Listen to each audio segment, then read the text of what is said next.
Today in the Daily Dose, coffee's impact on the Civil War.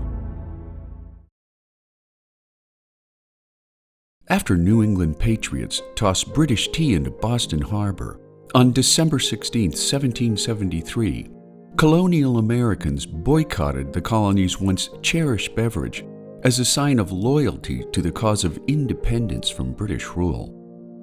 In response, after America's victory in the Revolutionary War, by 1830, coffee consumption had outstripped tea consumption by 5 to 1, leading Andrew Jackson to replace Army alcohol rations with coffee in 1832, with the underlying hope of energizing the nation's soldiers while reducing the all-too-frequent likelihood of drunken insubordination. By 1860, Americans annually consumed a whopping 6 pounds of coffee per man, woman, and child, consuming twice as much coffee as they had 30 years earlier, prompting Union General Benjamin Butler to press his subordinates on coffee's equal importance to gunpowder, writing, "If your men get their coffee early in the morning, you can hold your position." With the outbreak of war, however, the increased demand for coffee became severely jeopardized by the Union's own blockade on southern ports, plummeting coffee imports from Java, Ethiopia, Haiti, and Brazil, which in turn sparked coffee shortages for Union soldiers and Northern abolitionists alike.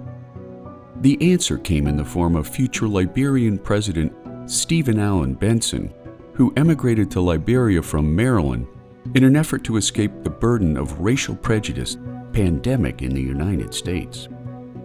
Partnering with George W. Taylor's Free Labor Warehouse in 1848,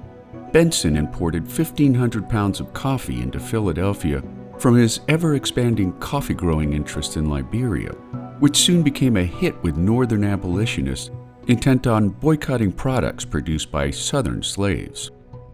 In 1862, after President Abraham Lincoln formally recognized Liberia as a republic, Liberian coffee growers soon supplied the coffee needs of the Union Army and its resultant morale boost on the battlefield, while the Union's blockade of southern ports made both coffee and Confederate morale such a dire crisis that some historians suggest may have weakened rebel resolve on the battlefield and ultimately led to the South's defeat. Confederate soldiers were reduced to brewing nauseating substitutes such as acorn grounds and sweet potatoes, while the North's ready supply of coffee developed lifelong post-war habits among Civil War veterans that raised U.S. consumption of coffee to 11 pounds per person per year by 1885, making the lowly coffee bean a key determinant to the outcome of the Civil War. And there you have it, coffee's impact on the Civil War, today on the Daily Dose. If you enjoyed this short educational video, consider giving the filmmakers a YouTube super thanks from as little as $1, so that you too can feed the filmmakers who feed your brain.